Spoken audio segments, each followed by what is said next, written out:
estamos aqui. A Ana Paula está mandando um olá para você e a gente vai então conversar sobre os aspectos que nós traçamos aqui. Maciel nos fala de Goiás, eu acredito, né, Maciel? Já temos o Maciel aqui, temos também a Luciana Lopes Domingos. Olá, Luciana, seja bem-vinda. A Ana Paula está falando aqui de Campinas. Luciana, você nos fala de qual cidade ou de qual país, de que lugar você está nos assistindo? E Maciel também, se puder digitar aqui nos comentários de que lugar vocês estão nos assistindo. É sempre bom para a gente ter noção de com quem estamos falando e de onde nós estamos falando. Tá certo? Então, vamos começar com a primeira pergunta. Eu sempre gosto de começar por pedir que o nosso convidado se apresente, fale de quem é, o que é que faz, o que representa para si esse momento, o que tem para contribuir para a gente. Então, Claudete, sinta-se em casa, sinta-se à vontade. Obrigada, boa noite, doutor Ezequiel, boa noite a todos.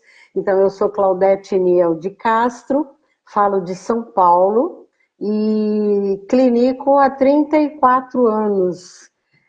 Tenho 70 anos, 4 filhos, 3 netos, então, assim, uma bagagem aí bem grande como palestrante também, educadora, né? E estou aqui para dividir um pouco da minha experiência com vocês. Nesse tema tão polêmico, né? Bastante experiência. Muito bem. Quero lhe agradecer por estar aqui. Eu acredito que todos já me conhecem, mas alguns vão acabar assistindo essa gravação. Então, eu sou Ezequiel, sou médico, atuo principalmente trabalhando com aspectos relacionados à psiquiatria e à psicoterapia.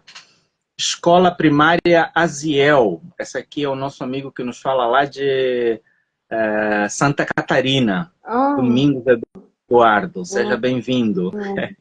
Bem-vindo, em nossa solidariedade aí em tempos difíceis. Nossa solidariedade, especialmente ao pessoal lá de Rio Grande do Sul, né, com essa tragédia que aconteceu.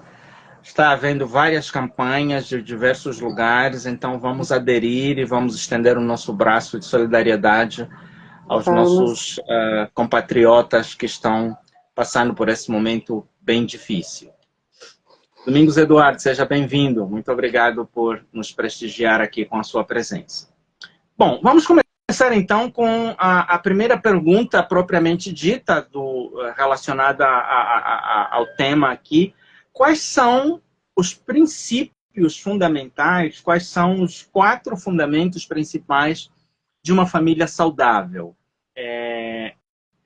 Eu sei que existem vários outros fundamentos, mas eu já dizia aqui em off que colocamos 4 só por uma questão de simbolismo, mas a senhora pode ficar à vontade em enumerar outros valores que podem ser úteis para a construção dos nossos fundamentos familiares.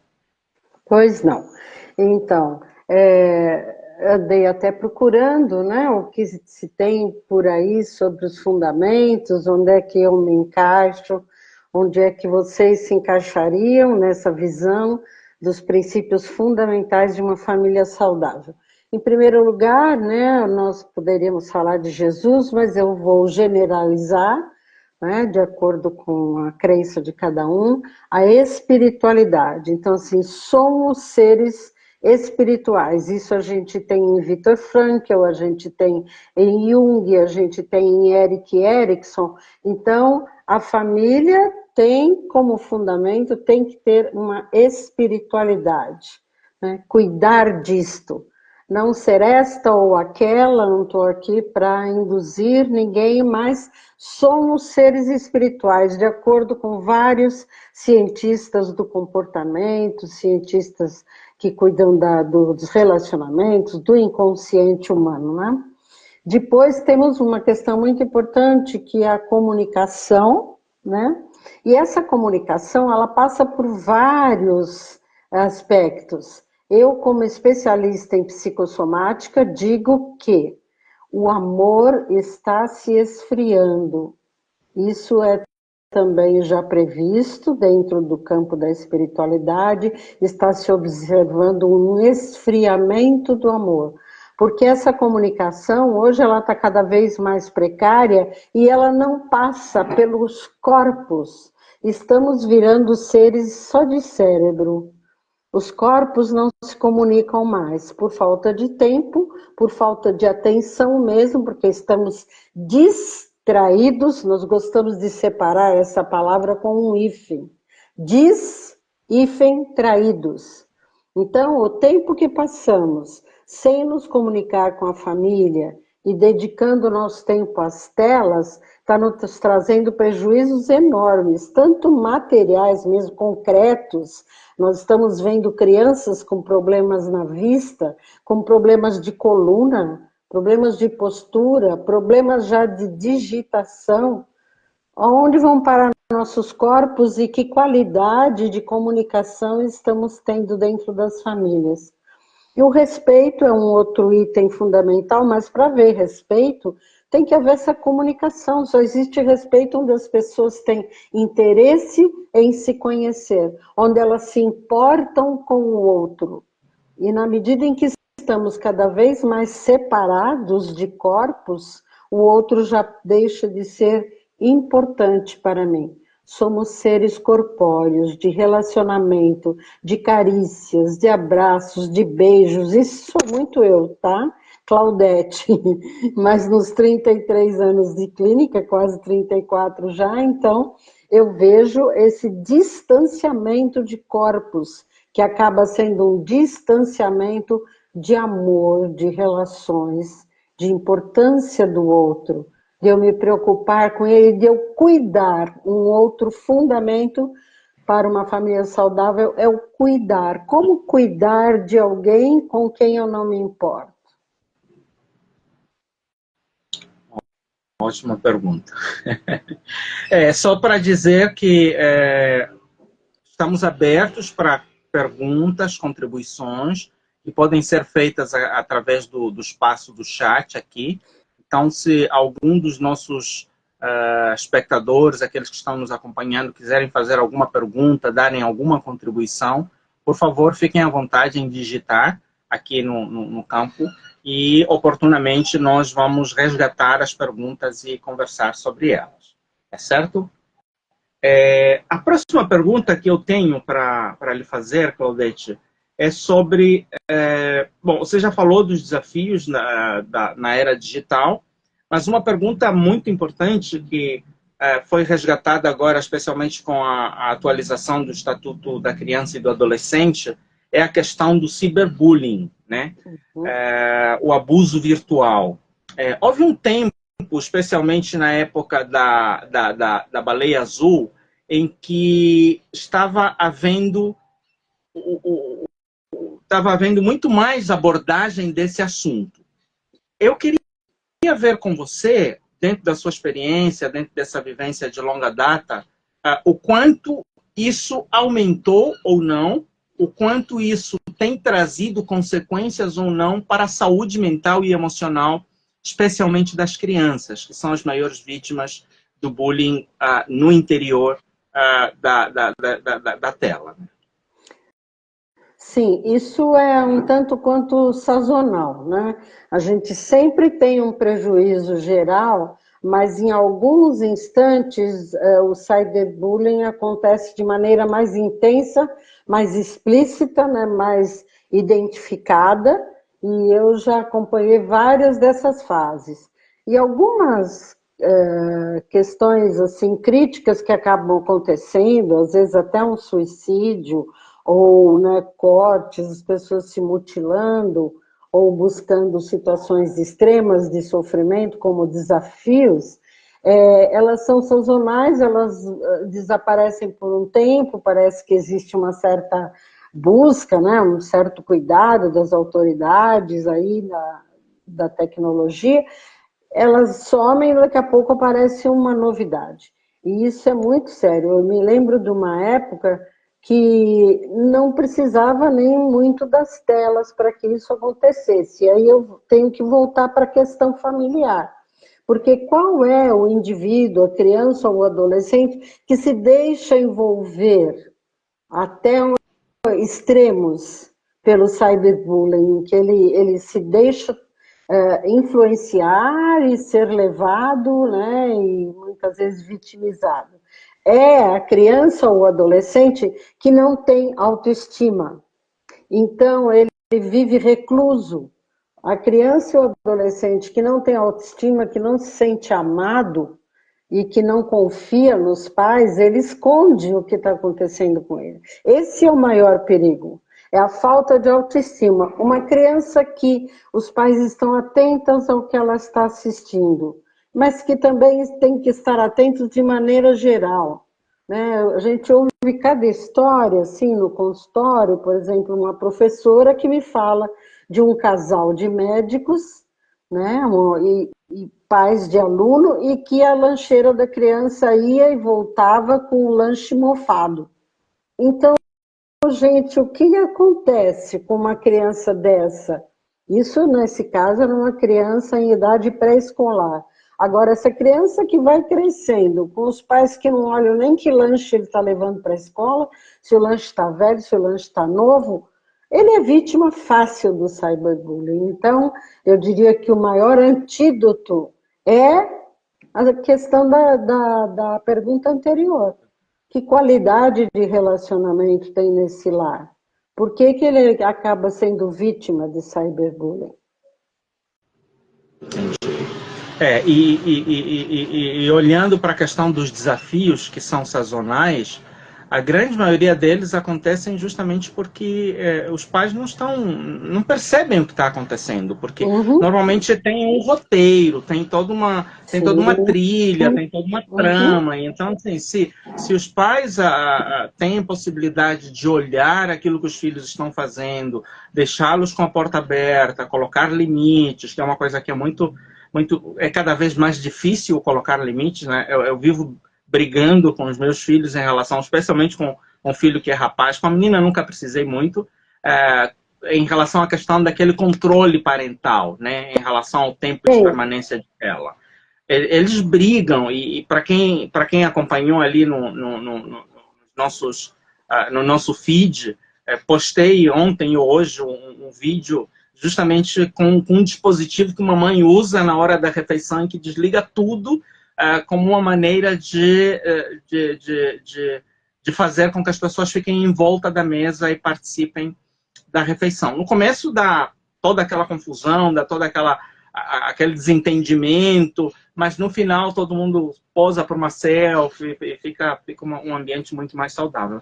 E realmente essa questão da autoestima é um dos assuntos que eu abordo bastante dentro dos meus vídeos, dos meus materiais, sobre o papel de trabalhar a questão da autoestima, e no próximo bloco vou trazer um pouco mais desses elementos relacionados à autoestima. Muito bom, porque assim, é só um minutinho. Sim, sim. Acontece uma coisa muito importante, que assim, nessa questão de limites e autoridade, os limites e autoridades, eles são tanto mais válidos quanto maior for o amor dentro de casa.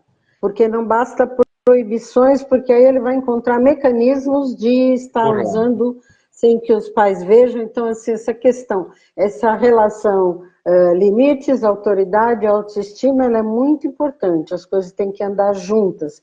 Eu gostaria de contar duas histórias curiosas, assim, uma de que eu tenho 70 anos, né? Então, quando eu tinha 7 anos, meu pai comprou uma TV usada, importada, foi a nossa primeira TV. E eu tinha tios avós que moravam vizinhos e que frequentavam uma igreja pentecostal que proibia o uso da televisão, porque dizia que a televisão era um demônio, ou algo assim, usando essas palavras pesadas mesmo, né? E só que aos sábados eles iam lá para minha casa assistir televisão, ou seja, eles não podiam assistir, era proibido pela igreja, mas eles iam para minha casa assistir.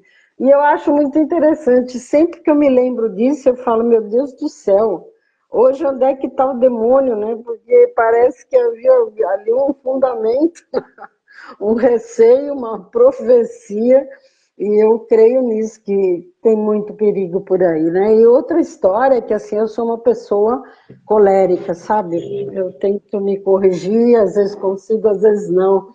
E um dia estavam meus 3 netos em casa, no final de semana, e o mais novo, que na época, acho que já faz um ano isso, devia ter 7, hoje ele está com 8, ele estava num joguinho no celular, e de repente ele foi se irritando até se chorar copiosamente, porque ele estava perdendo moedas no jogo. E eu escutei aquele choro, ele estava num outro cômodo, e eu escutava o pai mandando ele desligar, e ele chorando, porque estava perdendo, eu não aguentei, eu dei um berro. Eu falei, eu não acredito no que eu estou vendo. Você está jogando um jogo e perdendo moedas que nem existem. Na minha casa isso não vai acontecer. Pode desligar isso daí.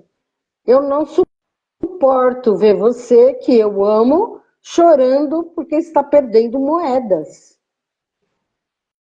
São essas histórias que eu queria contar. Quando a senhora estava falando aí da questão da importância do amor andar junto com a autoridade, eu trabalho há mais de 25 anos, primeiro antes como voluntário e depois como médico, com usuários de drogas e pacientes psiquiátricos de uma forma geral. E uma característica muito comum é que a grande maioria daqueles que estão internados em lugares ainda de internação, primeiro naquela época dos manicômios, dos hospitais psiquiátricos e tudo mais, tem alguma passagem por religiões repressivas. Sim. Então, assim, são pessoas que cantam hinos de igreja, são pessoas que conhecem valores religiosos, e a gente fica se perguntando como é que alguém que teve um passado assim, que deveria, entre aspas, funcionar como protetor, foi terminar dessa maneira. Então, a gente chamou muita atenção a essa questão de que o amor precisa caminhar junto, o amor, o cuidado, precisa caminhar junto com autoridades. Um deles sozinho não funciona. Sim. Muito bem. A última pergunta que eu queria fazer nesse primeiro bloco é sobre a relação trabalho e família. Antes um pouco de começarmos a nossa live, eu comentava com a senhora que algo que me chamou muita atenção no meu contato com você foi que no sábado, quando eu falava com você, você estava saindo para ir dar aulas. Já contou para mim que é um trabalho que não é remunerado, é voluntário e tudo mais, mas para mim todo trabalho é um trabalho, dignifica o ser humano, né? Tanto aquele que o exerce como aquele que se beneficia dele. E essa semana, quando estávamos fazendo os alinhamentos em relação aos tópicos que nós iríamos conversar, quero saudar aqui a Jael. A Jael também, acredito que está nos falando lá de Santa Catarina, de Joinville. Seja muito bem-vinda, Jael. Jael ainda é só uma adolescente, mas comprometida e em busca de conhecimentos e de valores. Acho que eu já falei do Maciel, que nos fala de Goiás. Seja também muito bem-vindo. Mas como eu ia dizendo, então, me chamou a atenção esse fato de a senhora, na sua idade, com seu tempo de estrada, já com filhos, netos, estava indo trabalhar no sábado. E quando nós íamos alinhando, fazendo os ajustes do trabalho desse evento, fiquei surpreso que a sua agenda, tudo bem, já me falou que na sexta-feira descansa, teve o feriado e tudo mais, mas a tendência, uma preocupação que é muito grande em relação à nova geração, especialmente a geração Y e essa geração millennial, e com é justamente a sua relação conflituosa com o trabalho. É uma geração, a gente costuma dizer que, enquanto as gerações mais antigas, a gente se sujeitava àquilo que o trabalho nos propõe, essa é uma geração que quer escolher o trabalho que vai fazer. Enquanto a gente pensava em carreira, em continuidade, essa é uma geração que valoriza até isso, é um lado até positivo, valoriza mais a qualidade de vida, estar em família e tudo mais, mas isso às vezes deixa um pouco a desejar em relação aos compromissos com o trabalho. E uma coisa que me chamou a atenção em relação a isso é que alguns recrutadores vêm produzindo artigos e comentando que, em muitos casos, os pais acompanham esses filhos para entrevista de emprego. Não é acompanhar no sentido de dar carona e ficar lá embaixo aguardar, mas eles querem entrar na entrevista de emprego. Gente, aonde nós chegamos? Como a senhora enxerga isso? Isso é algo frequente? Eu sei que a senhora faz parte do CPPC, que é o Corpo de Psicólogos e Psiquiatras Cristãos. Então, existe a possibilidade de conversar sobre isso com outros profissionais. Nesse networking, isso é algo utópico ou é algo raro, pontual, ou tem sido cada vez mais frequente, de fato? Olha, com certeza, porque muitos profissionais, principalmente da área de neurociência, estão já comprovando que as gerações vão emburrecendo. Os filhos estão menos inteligentes do que os pais. Então, assim, dentro dessa questão do lar, do relacionamento, as crianças hoje são criadas sem deveres, só com direitos. Né? Muito ocupadas com o futuro, um futuro utópico, onde ela vai ser um super ser, capaz de tudo, esportista, bem-sucedido, mas não sabe arrumar a própria cama, demora para aprender a amarrar seu tênis, não sabe tirar o prato da mesa. Então, esse é o que, no futuro, vai precisar do pai e da mãe na entrevista de emprego. Então, não existe como é que vai construir autoestima num ser que não faz nada? Um ser que é inútil dentro de casa. Eu não estou falando da utilidade como um abuso, eu estou falando de aprender a ser útil e aprender a ser autônomo, né? Construir independência e autonomia dentro de casa. Desde a criança, quando ela aprende a andar, ela sabe jogar, eu falo muito isso nas palestras, ela sabe jogar os brinquedos para fora da caixa de brinquedos, mas depois ela não é estimulada a colocar os brinquedos dentro de novo. Então, aprendeu a andar, já tem seus deveres, suas obrigações, seu modo de ser, aprender a ser e não a ter só. Um pouco de pesquisa em relação a isso me levou a constatar que, especialmente a nossa geração, 2 ou 3 décadas, 4 décadas depois da de vocês, é uma geração que teve pais rígidos, firmes. E quando chega na fase de paternidade, de maternidade, carrega um discurso, um raciocínio de que eu não quero que os meus filhos passem um grau de rigidez que eu vivi. Então acabam afrouxando demais, acabam... na verdade, não é uma busca por suprir uma necessidade efetivamente do filho. Parece que é uma busca mais por suprir uma necessidade minha que acabo projetando, acabo transferindo para os meus filhos. Então, acabam cuidando dos filhos a pandelô, assim, com um grau de excesso de cuidado, de excesso de zelo. Esses dias eu estava vendo eu acho que era a Nani que já foi babá aqui Sim. na televisão, que fazia um programa no SBT, e ela dizia assim: os filhos, os pais foram criados para serem desnecessários para os filhos.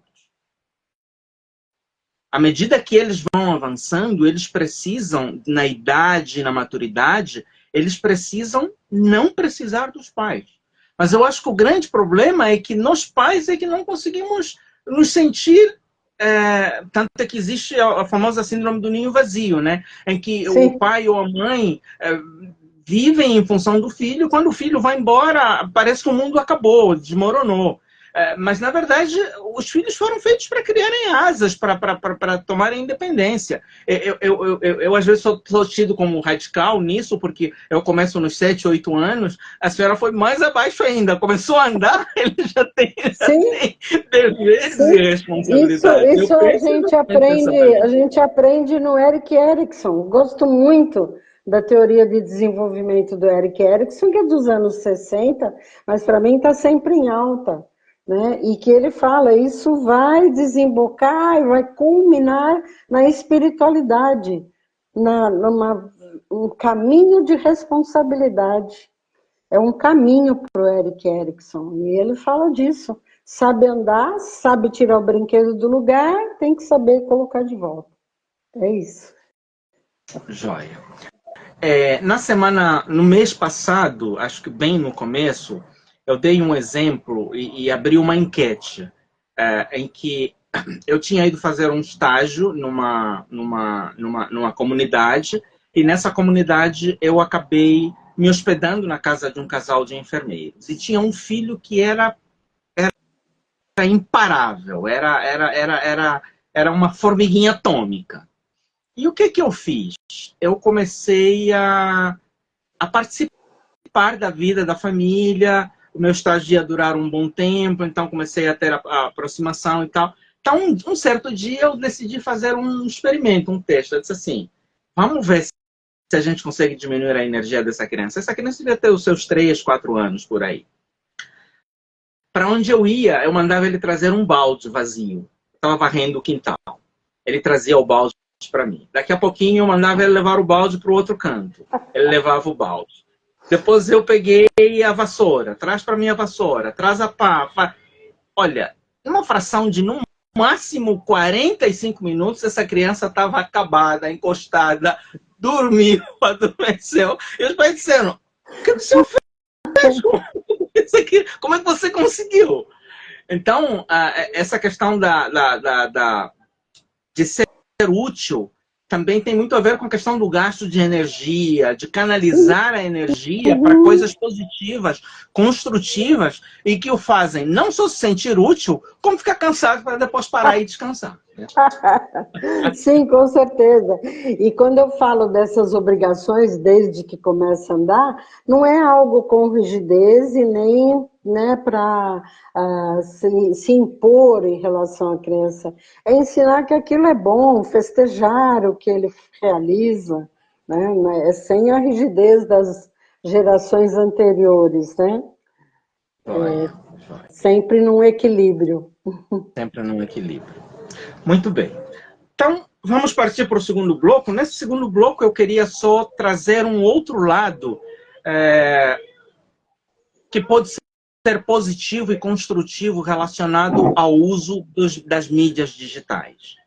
As mídias digitais hoje são muito usadas mais para lazer, são muito mais usadas para relaxar, para fazer algo que não fazemos normalmente quando estamos trabalhando, apesar delas também estarem invadindo muito o trabalho e às vezes até com excesso.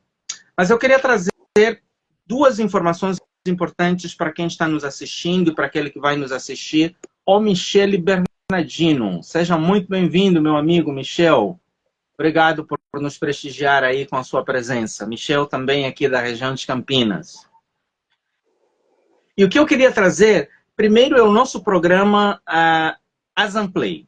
O Azamplay é uma plataforma onde nós colocamos informações que ajudam a prevenir problemas de saúde mental.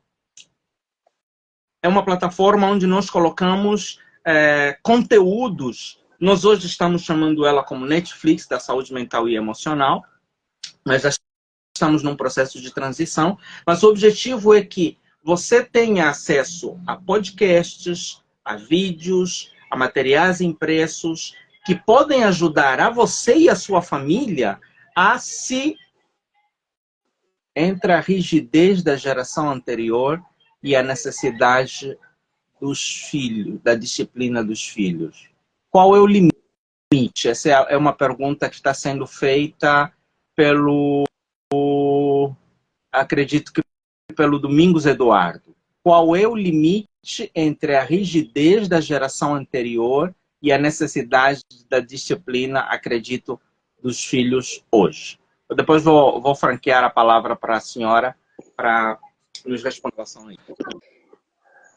Para quem nos ouve, né, e respondendo a pergunta, porque o tempo vai terminar pelo Instagram, eu queria dizer que o limite entre a rigidez da geração anterior e a necessidade de disciplina aos filhos passa pelo entendimento que temos hoje, né?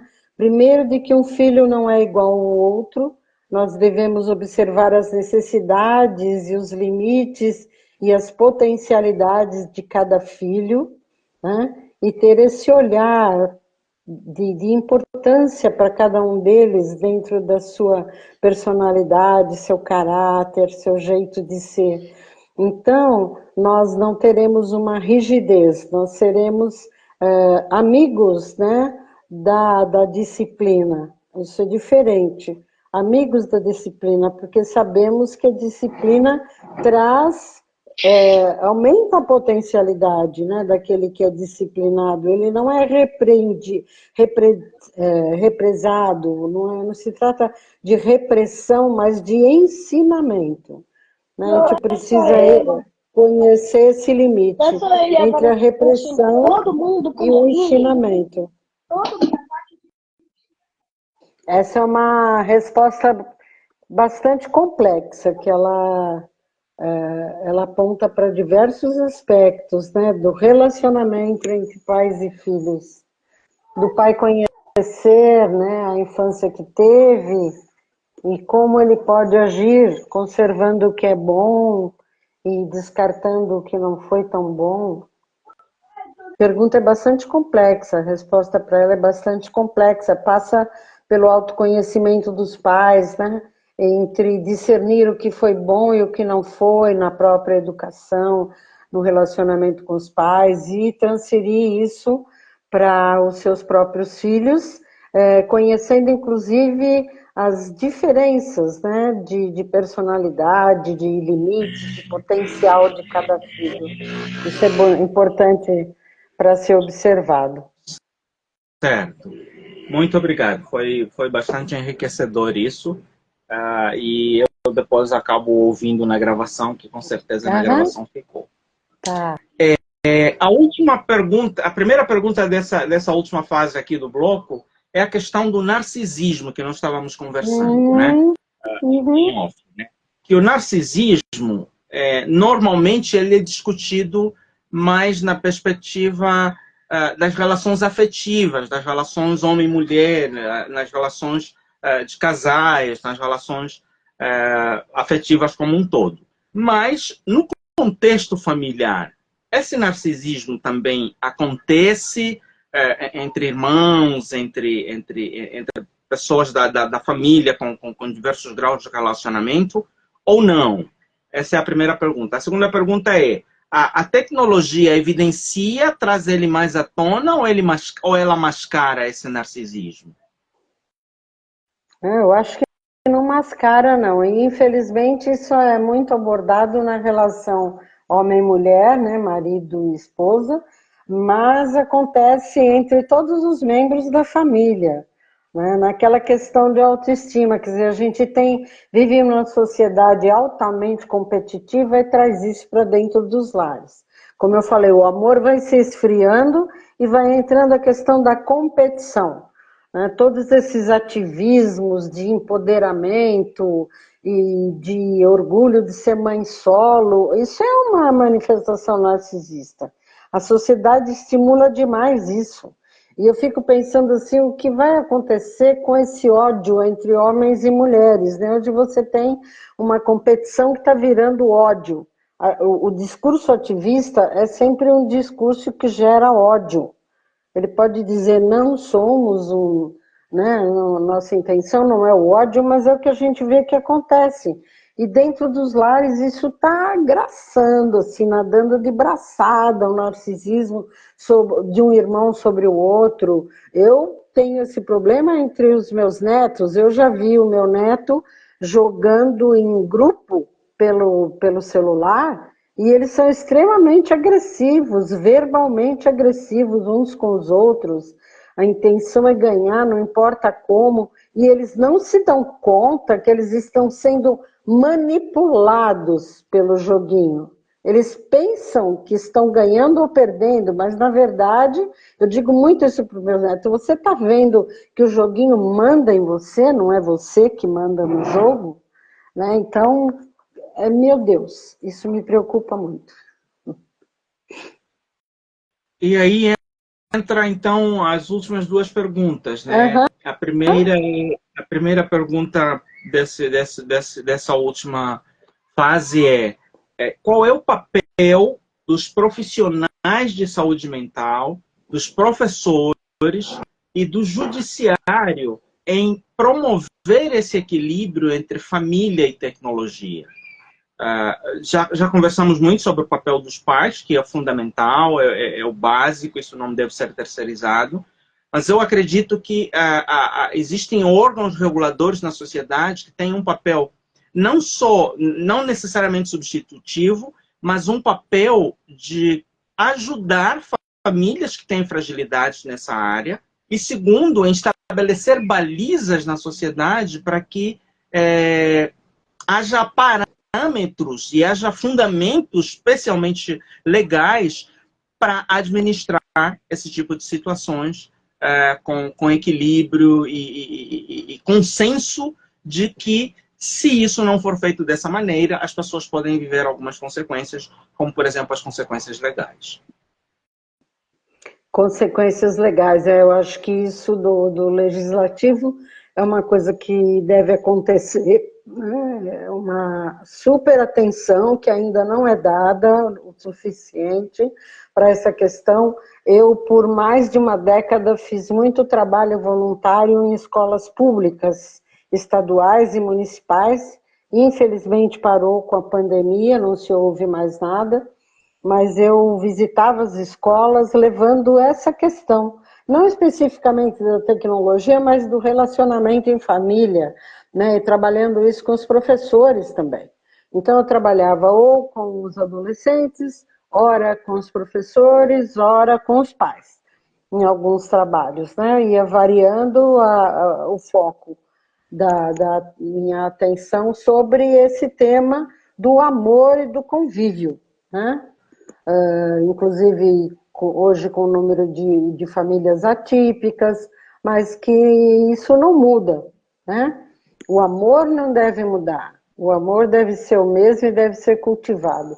E o papel dos professores, né? Eu acho que da parte das autoridades deveria se investir muito no profissional que orienta professores e famílias dentro das escolas.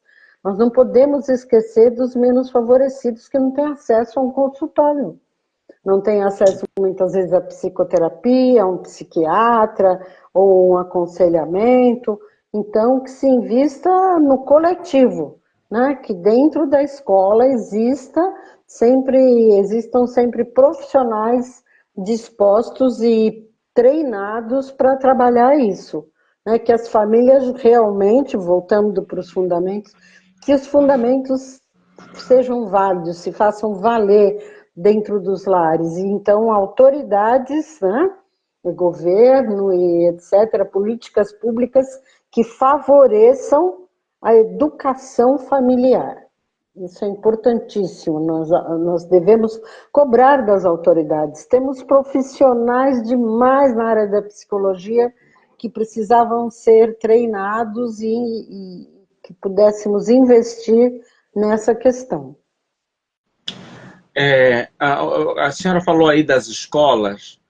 Antes de fazer o meu comentário, vou fazer uma pergunta. Qual foi o seu feedback, o seu retorno, a sua colheita, aquilo que você conseguiu perceber como resultado desses, acho que foram 7 ou mais anos de trabalho pelo que sim. eu vi no seu currículo, junto das escolas, tanto as municipais quanto as estaduais de São Paulo.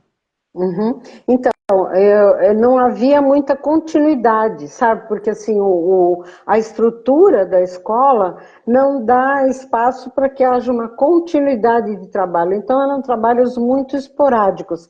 Mas as pessoas que me levaram lá para dentro, essas sim, davam um feedback positivo, principalmente na mudança de comportamento dos professores, quando eu trabalhava com eles. Né? E que eu conseguia dar uma espécie de alerta, por exemplo, numa escola que eu visitei, que ficava próximo a um terminal de cargas, aqui mesmo em São Paulo, um terminal onde os caminhões param ali, e crianças pequenas, meninas de 12, 13 anos, já se prostituíam ali com os caminhoneiros, né? E eu fiz um trabalho com eles bastante interessante, trabalhando a questão corporal, a argila, e eu tive, através dos professores, indicações, né, e retornos de que isso mexia com eles, né? Os fez pensar nesse comportamento. Foi bastante interessante. Eu fiquei muito... Cheguei a me deprimir mesmo na pandemia por não poder mais realizar esse trabalho, né? É uma gotinha de água no oceano, mas que eu fazia com muito prazer e trazia algum resultado, sim, embora não houvesse uma continuidade. Falando em continuidade, eu não sei, a democracia é extremamente positiva. Eu acho que de todos os sistemas de gestão, de governação, é o menos pior, é o mais assertivo. Mas ela tem uma característica que é muito triste, que é a rotatividade dos cargos públicos. Toda Uhum, vez que muda a gestão, toda vez que muda por conta da eleição, a tendência é que quem estava, como é essa questão de competitividade, os sucessores procuram destruir uhum, aquilo que os professores infelizmente, construíram e vice-versa. verdade.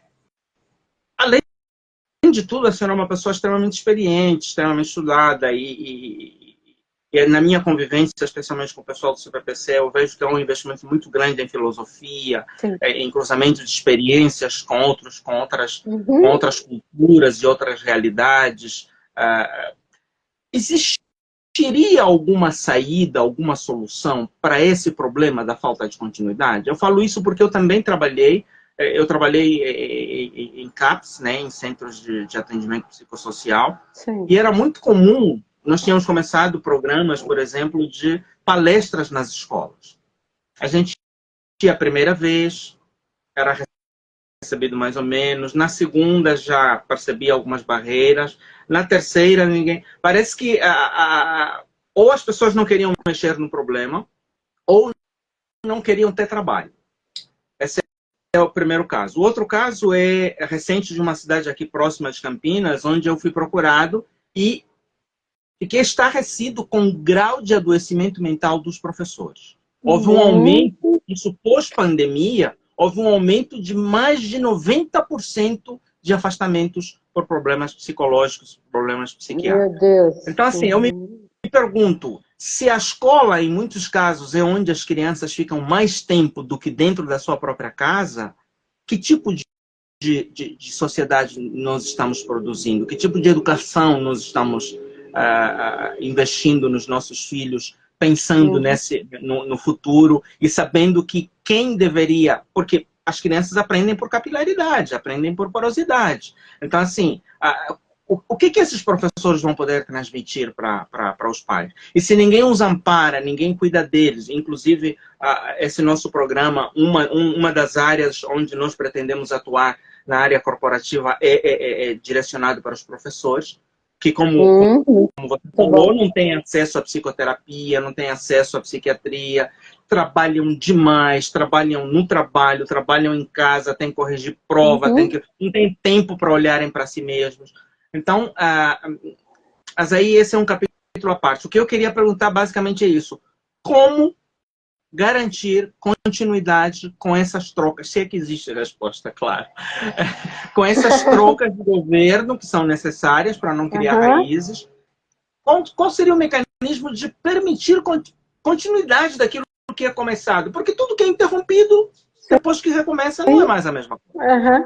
Então, eu acredito que é trabalhar basicamente com os professores. Eu sempre sentia um retorno maior porque o professor precisa ser cuidado.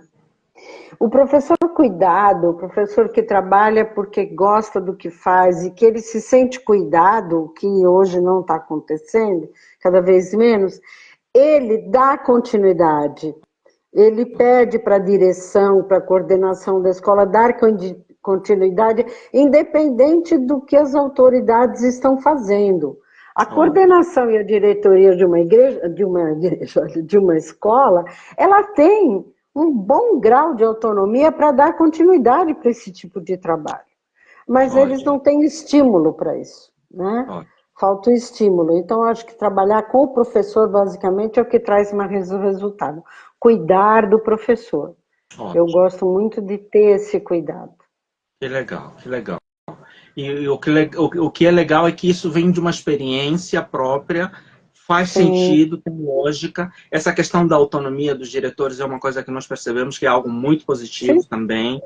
E a flexibilidade.